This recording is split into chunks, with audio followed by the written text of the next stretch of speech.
Hello everybody and welcome to RBPK Productions. I'm your host Ruffleberry aka Jesse Hill, and today we're going to be doing part 3 of the guns video trilogy, if you will. Now, we previously talked about and understood and described what different firearms and what they are and how they function, and what makes certain firearms an assault rifle, what makes some just a rifle with high capacity. And, of course, all the other things in between.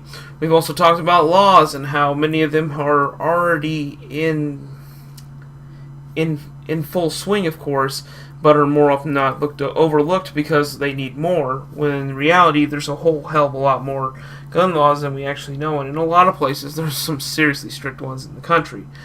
And today we're going to be talking about, this is going to be a little shorter most likely, about the good things about guns. Now, for me, personally, I've been raised around guns all my life. I've never once been shot.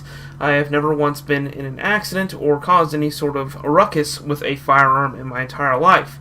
And being in Kansas, I have the ability to conceal and open carry my firearm, which I did at work for a little while. That being said, the sugar in the flour at the bakery I work at was kind of a little corrosive, and kind of didn't wear it as much.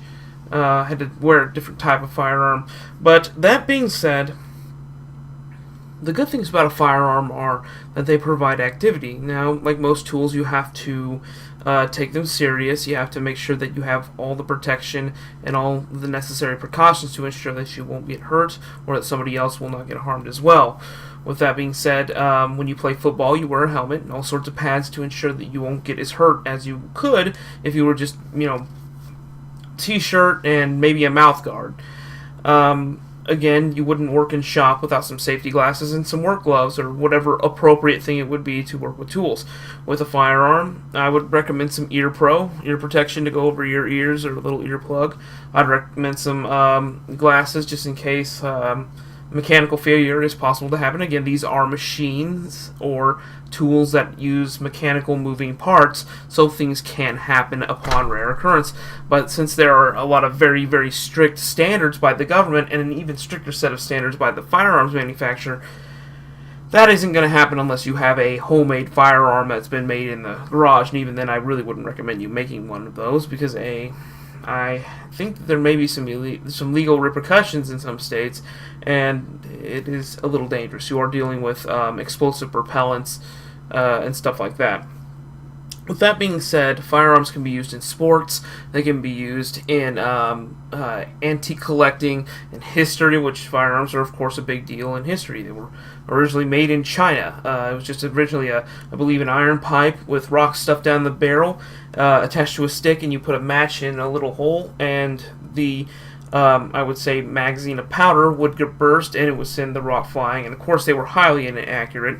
But we've come so far as to have automatic firearms and everything of that sort.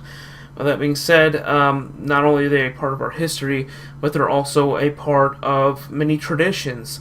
They can be used in traditions such as rites of passage as far as hunting. I'm a Native American, it's a big deal, and not a lot of us hunt with bows anymore, and a firearm is just as useful and is a lot more efficient. So using the family rifle or something like that, they can be used as heirlooms, they can be collected for various different reasons.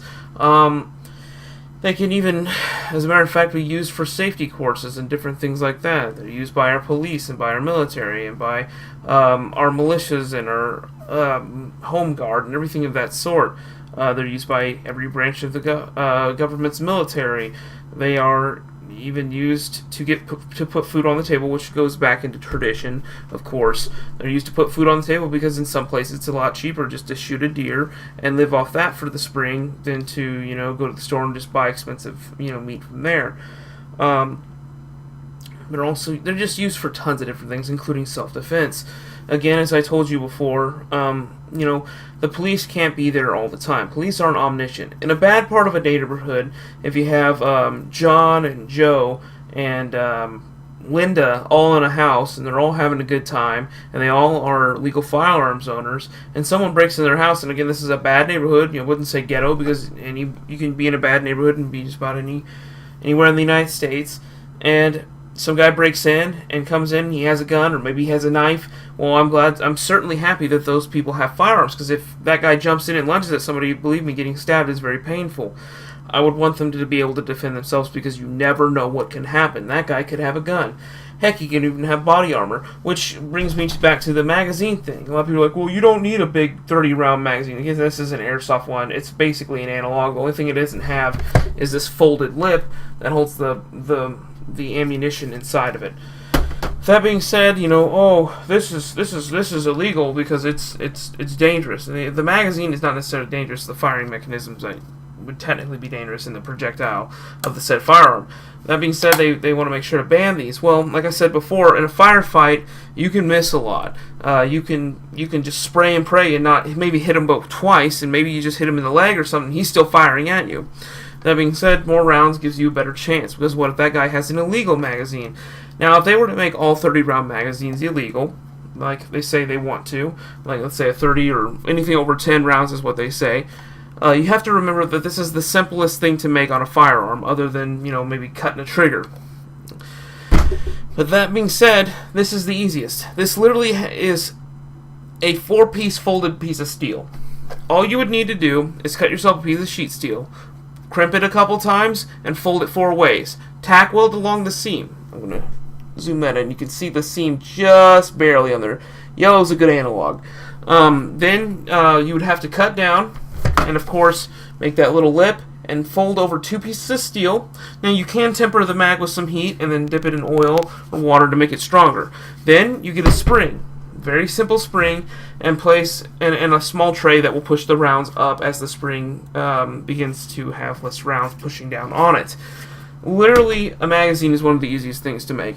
It doesn't take long, it's not hard to make, it's not hard to get. So the idea of making magazines illegal is completely stupid. If people can make full-blown bolt-action rifles out in the middle of the deserts with the Bedouin tribes that is actually functioning, is very well made. What's to stop some guy in the ghetto from folding some sheet metal into a 30-round magazine? There's no stopping that. That is the easiest part to make.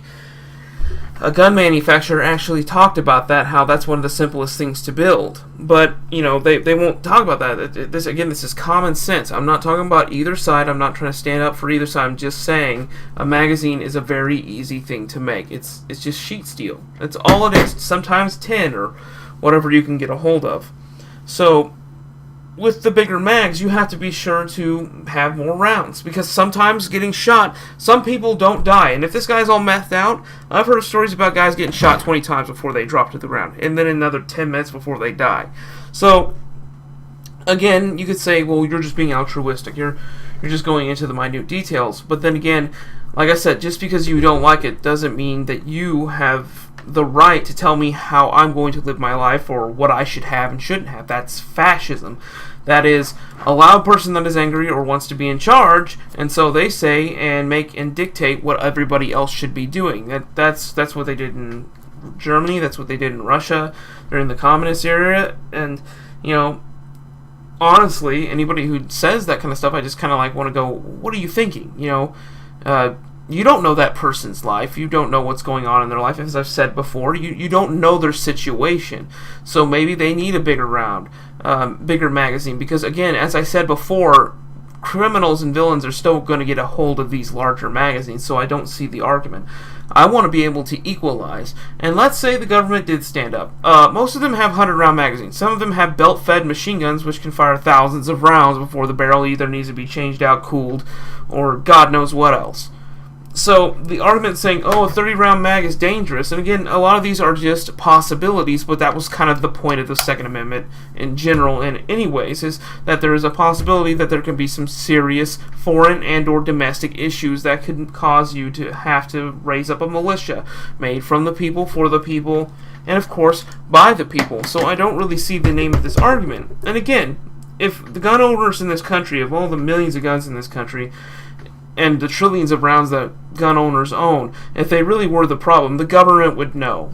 Believe me, there would be more shootings, there would be millions more dead. Because, bottom line is they're well armed, and if they were a problem, and if they didn't really care, like, most people want to place most gun owners as terrorists, if they really didn't care, there would be some serious issues in this country, and possibly even another civil war, which, again, isn't out of the realm of possibility with Murphy's Law.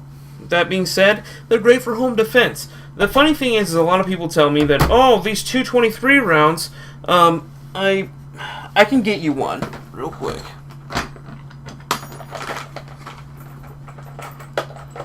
Sorry, just give me one moment. Oh, wrong round.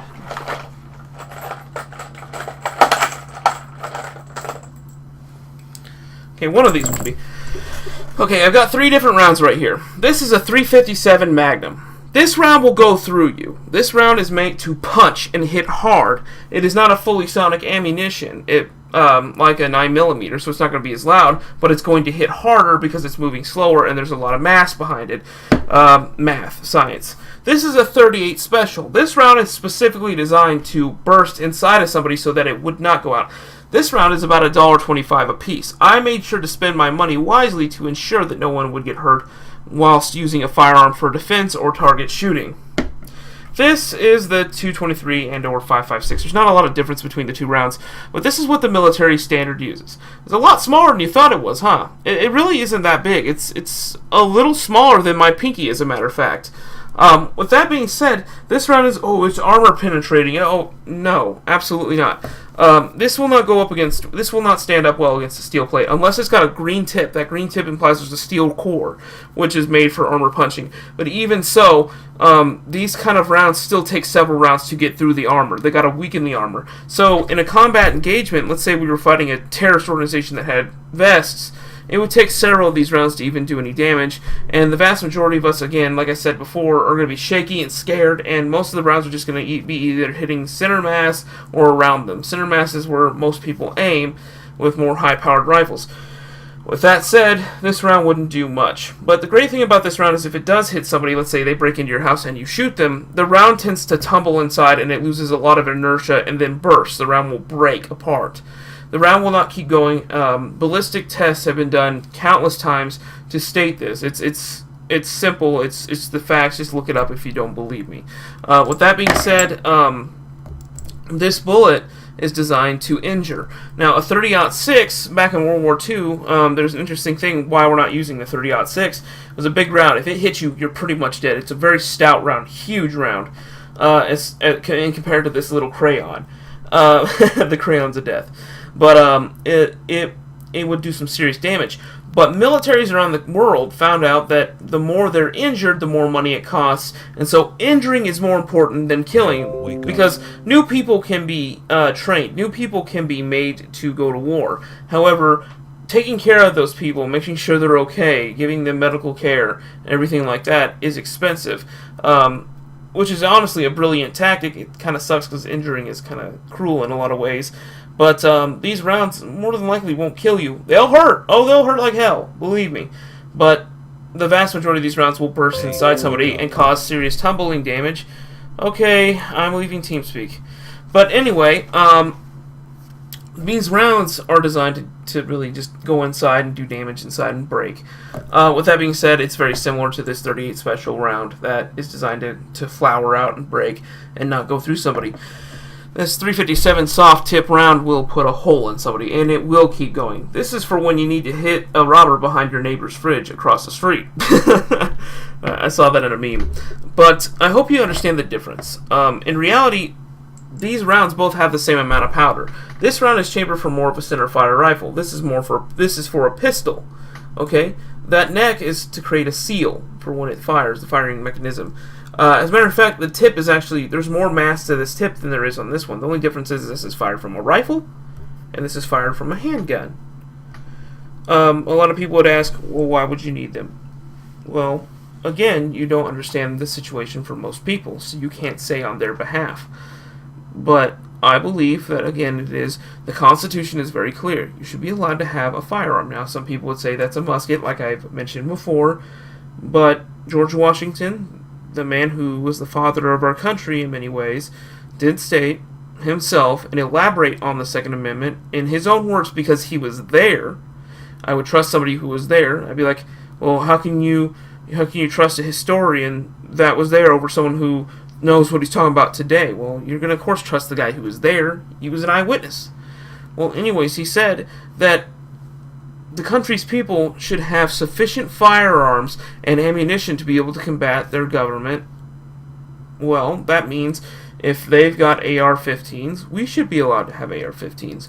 While, a lot of our laws today say we shouldn't have automatic ones, in many ways an automatic firearm is really kind of crippling for somebody who doesn't know a lot about firearms. Like let's just say some crazy guy off the street just wants to go shoot people. With that being said, we should have the ability to. And yes, there are going to be bad situations, absolutely. I do not disagree with that one lick, 1%. But the problem is again, a lot of you cannot just wall everybody off and punish everybody for the wrongdoings of a few. That'd be like one kid stealing and then the rest of the kids having to write an essay in class about stealing, even though they didn't do it and it was just one person. Everybody else has to suffer. Well, that's asinine. That's inherently wrong. If one person, lies, that doesn't make everybody in the class a liar. It doesn't make me a liar. Well, that just means that person's a bad person, but that doesn't mean everybody else is. It's the same thing with a firearm. I've never hurt anybody. I haven't used this magazine since I've had it, and yet there's rounds in it. It can't inherently kill anybody. Firearms don't work that way. We've already talked about how firearms need assistance or catastrophic misuse or just irresponsible gun ownership to go off or hurt somebody. Again, catastrophic, I say, mechanical failures caused by human error. With that being, or just placing extreme. If you throw a gun in fire, you're a retard. I think anybody on both sides of the aisles can agree that you are a mentally unstable human being to throw a firearm with live ammunition into a burning flame. With that being said, I encourage you again to test me on this. Ask questions, but again, keep it civil. The point of this is to say, I grew up around firearms. Like I said many times, I haven't been hurt by one, and I haven't hurt anybody. So just because some Johnny-come-lately does some bad things does not imply that I'm the bad person. That's just not how it works. You're pigeonholing everybody under the same group. That's like calling all firearms and NRA people rednecks. No, some of them are businessmen. Some of them are, of different walks of life. It doesn't matter. I mean, there are hippies out there that own guns. There are people that you wouldn't believe. There's Democrats that vote for Republicans. This is a crazy world we live in of full possibilities. So, don't be surprised with people that own firearms. It's okay to own a firearm. Every person should own a firearm. They have the right, but at the same time, you have the right of not want to.